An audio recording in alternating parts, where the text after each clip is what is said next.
Bonjour à tous, bienvenue dans ce nouveau numéro du JTech. Le JTech, c'est chaque semaine le meilleur de l'actualité high-tech sur 01net TV. Au sommaire cette semaine, la triste histoire du Galaxy Note 7. On va essayer de comprendre exactement ce qui s'est passé et vous verrez que malheureusement ce n'est pas la seule affaire de ce genre dans l'histoire de l'industrie high-tech. Au sommaire également, le mondial de l'automobile à Paris. Vous découvrirez le cockpit de la voiture du futur, ainsi qu'un concept car au design révolutionnaire. Enfin, si vous êtes gamer, voici de quoi rêver. Le PC portable de gamer le plus musclé du moment, c'est aussi le plus cher. Le JTech, c'est chaque semaine le best-of des vidéos de la semaine de 01net TV.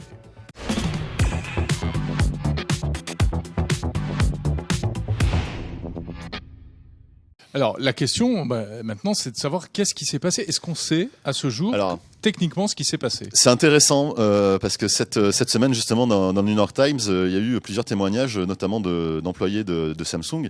Et ce qui est très intéressant dans l'histoire, c'est qu'ils disent tous la même chose, c'est-à-dire que Samsung n'a jamais réussi à reproduire en laboratoire ce dysfonctionnement. C'est incroyable. En fait, le problème ne viendrait certainement pas de la batterie. Le problème ne viendrait pas de la batterie. Ne viendrait pas de la batterie puisque la batterie a été changée. Parce qu'ils ont changé de fournisseur carrément, hein, je crois. C'est ça, tout à fait. Ouais. Donc ils ont changé de fournisseur pour la batterie et malgré tout les téléphones prenaient feu. C'est ça. Donc c'est autre chose. C'est certainement autre chose que la batterie. On parle d'un contrôleur peut-être qui serait défectueux. Certainement. Et qui ferait chauffer la batterie. Ce qui est compliqué, en tout cas ce qu'on sait avec les batteries lithium-ion, c'est que c'est une technologie qui est relativement instable. Oui. Il s'est déjà arrivé que d'autres smartphones prennent feu. Bien sûr, des iPhones d'ailleurs. Des iPhones, oui. Pas à cette échelle. Des PC. Des PC aussi, bien sûr. Il y a Caribou qui nous dit sur Twitter, Apple a des problèmes de batterie qui chauffent et qui flambent depuis des années. Bizarrement, on n'en parle pas. Alors, c'est pas tout à fait vrai parce qu'on en parle. On en parle et surtout, c'est pas arrivé à cette échelle-là. Mais voilà, à chaque fois, c'est des... Parce qu'après, c'est des statistiques, tout ça. Hein, bien sûr. Voilà, puis, quand il y a un téléphone sur 10 millions qui prend feu, on peut imaginer que ça fait partie de l'epsilon, quoi. Mais quand... Là, il y en a eu plusieurs centaines sur quand il y en a plusieurs centaines, ça commence à faire beaucoup. Et là, surtout, on peut avoir des dangers. Ça devient dangereux. Samsung peut pas prendre le risque de justement mettre en péril ses clients qui auraient un téléphone sur eux.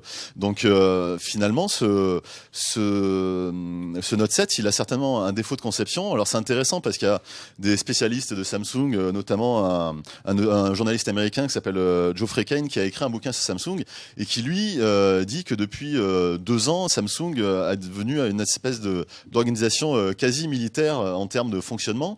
En fait, tous les ordres viennent d'en haut. Les ingénieurs n'ont pas vraiment leur mot à dire sur qu'est-ce qui pourrait ne pas aller sur les téléphones qui sont en train de on leur dit, concevoir. vous faites un truc comme ci, comme ça, et vous discutez pas, et vous vous vous débrouillez, je veux pas le savoir. Exactement. C'est coup de fouet. Et ce qui est remis en cause, c'est aussi le management qui est relativement vieillissant chez Samsung, manifestement. En tout cas, sur les cadres vraiment supérieurs dans la direction, et qui sont pas forcément à jour sur les technologies. Parce que là, Jean-Sébastien, les ingénieurs. Voilà, il faut se remettre dans le contexte. L'iPhone 7, on le savait, allait être annoncé en septembre. Samsung voulait en fait devancer Apple avec son Galaxy Note 7, le sortir un petit peu avant. Tout à fait. Ils ont voulu aller certainement trop vite et même s'il y a eu des avertissements des ingénieurs qui disaient attention, on peut aller droit dans le mur avec ce téléphone, la direction, d'après les témoignages qu'on a en tout cas d'employés de Samsung, la direction n'a pas vraiment écouté ce qui s'est passé, quoi.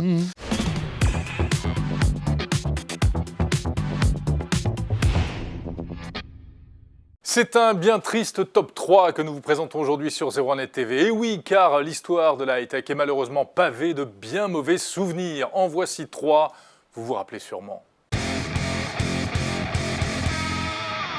L'Antenna Gate, c'est en 2006, c'est l'iPhone 4 qui vient de sortir. Seulement, problème, des utilisateurs s'aperçoivent que lorsqu'on tient le téléphone comme ça, bien serré, en appuyant sur le coin gauche inférieur, eh bien la réception est nettement moins bonne.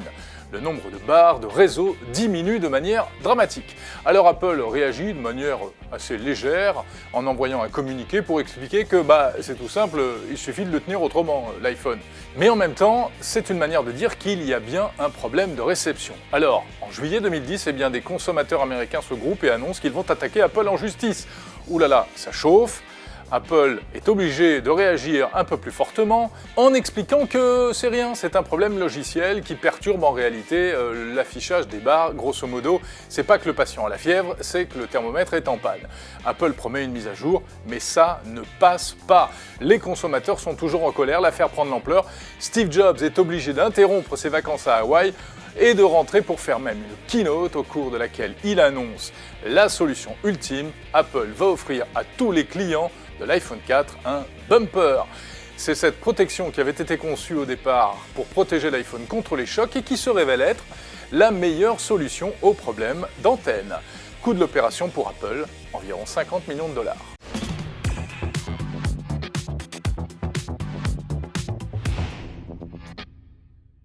Il touche à sa fin et on en a pris vraiment plein les mirettes cette année encore. Le mondial de l'automobile à Paris, c'était à suivre et à vivre sur 01net TV. Découvrez tout de suite à quoi ressemblera le cockpit de votre voiture dans le futur. David, à vos côtés, Franck Vigo. Bonjour. Bonjour. Vous êtes président du département automobile de Segula Technologies. Exactement. Et vous allez nous dire ce qu'est Segula Technologies et vous allez nous parler notamment de ce que vous présentez ici au mondial de l'auto qui est assez étonnant, qui n'est pas vraiment une voiture mais qui fait rêver malgré tout. C'est juste derrière vous d'ailleurs, je ne sais pas si on l'aperçoit sur l'image. Le stand est juste derrière, il y a beaucoup de monde. Oui, le stand est juste derrière. Tout à fait. C'est un truc assez fou, c'est peut-être l'habitacle de l'automobile du futur. En tout cas, c'est un des objectifs. Agora Apple, c'est notre concept car et effectivement développé par les équipes de Segula. Donc Segula, effectivement, en deux mots, Segula est une entreprise française, une entreprise d'ingénierie. Donc on travaille, nos clients sont les constructeurs, les équipementiers du monde automobile. Nous sommes aujourd'hui 10 000 personnes, nous sommes présents dans 24 pays dans le monde et pour bien accompagner les constructeurs et les équipementiers, justement, on a le devoir aussi d'innover à leur côté. Alors racontez-nous, décrivez-nous un petit peu les images qu'on voit là.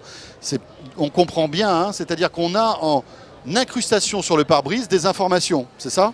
Exactement. En fait, l'objectif cette année était d'améliorer la sécurité du conducteur autour d'un concept qu'on avait déjà inventé il y a 2 ans, qui était une tablette qui prenait le contrôle du tableau de bord du véhicule. Mais la tablette a le danger d'attirer le regard du conducteur pas forcément au bon endroit. Oui. Donc nous sommes allés plus loin et cette fois-ci on utilise le pare-brise comme écran. Donc la tablette vient de s'éclater sur l'écran et donc sur le pare-brise du tableau de bord. L'affichage de la tablette. Non, pas c'est éclater une image. notre... Non, c'est une image, Eh bien, c'est évidemment. Donc en fait, c'est le bas du pare-brise qui se transforme en écran en tableau de bord. Non, la totalité Pas seulement, du pare-brise. c'est vraiment la totalité. Du pare-brise. En fait, vous retrouvez dans le bas toutes les informations qu'on peut retrouver sur un tableau de bord classique, contour, musique et autres, climatisation. Et puis après, vous avez quelques notifications qui vous arrivent sur le pare-brise. Alors évidemment, pas dans le champ de vision du conducteur.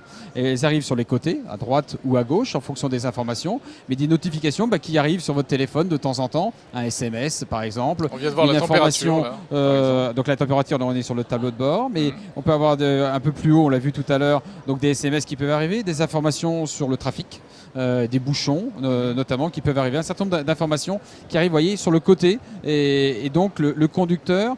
L'idée qu'on avait aussi, c'était de se dire... Enfin, là, c'est en plein dans le champ de vision quand même. Ah non, mais on ça est sur le gêne côté.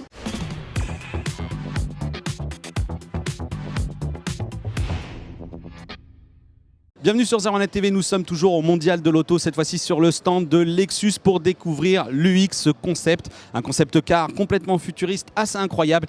Et il y a tellement de choses à dire sur ce véhicule que je vais rejoindre le designer qui est assis à l'intérieur, Alexandre Gommier. Alors je vais manipuler tout ça avec beaucoup de précautions parce que c'est un concept car. Il ne faudrait surtout pas qu'on abîme la marchandise. Donc voilà, donc une portière qui s'ouvre dans ce sens-là. La deuxième, il faut l'accompagner.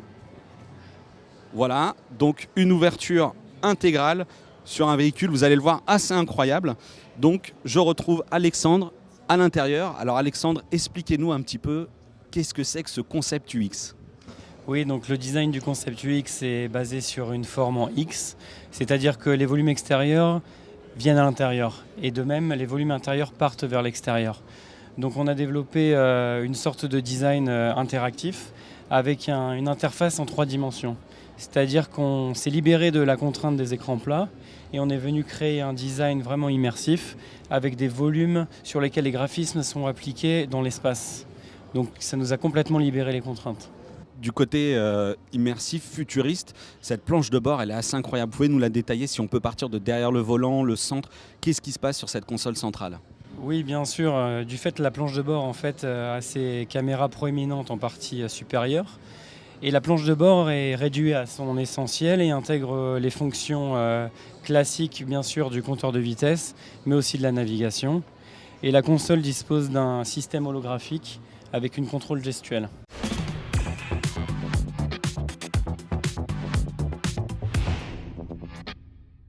On va terminer ce JTech avec le PC gamer ultime, le plus gros PC portable pour faire du jeu vidéo. Attention, il n'est pas donné. Pour faire une rentrée en fanfare, MSI a décidé de renouveler une grosse partie de sa gamme de PC gamer, dont une machine en particulier, le GT83 VR 6RF Titan SLI. Alors derrière cette nomenclature un peu biscornue se cache un énorme PC portable de 18,4 pouces, dopé aux meilleurs composants du moment et surtout au GeForce GTX 1080 de Nvidia, sorti tout récemment. Et plutôt que d'en avoir une, MSI a jugé qu'il était meilleur d'en avoir deux. On va voir si ce SLI de carte graphique fait bien l'affaire dans ce gros titan.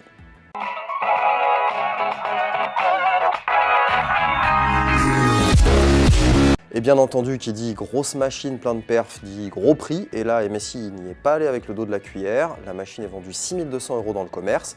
Et oui, il est possible de bien jouer avec une machine qui coûte moins cher, mais là, on est là pour rêver. Alors le premier point fort de ce MSI Titan, c'est bien évidemment sa configuration. On vous en parlait, il y a à peu près tout ce qu'il y a de meilleur actuellement, et c'est vrai, il y a un vrai gros Core i7, un 6920 HQ. Il y a 64 Go de RAM DDR4, il y a 1 Tera de SSD, en fait un RAID de 2 x 512 Go, et puis bien entendu, il y a les deux GTX 1080 de Nvidia montés en SLI, c'est-à-dire qu'on couple les performances des deux cartes. Alors non, vous ne doublerez pas la mise, ça c'est clair. En revanche, vous aurez des performances tout simplement hallucinantes dans les jeux.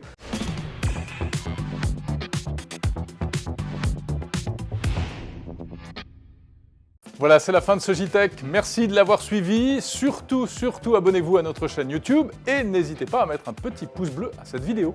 On se retrouve la semaine prochaine. Salut à tous.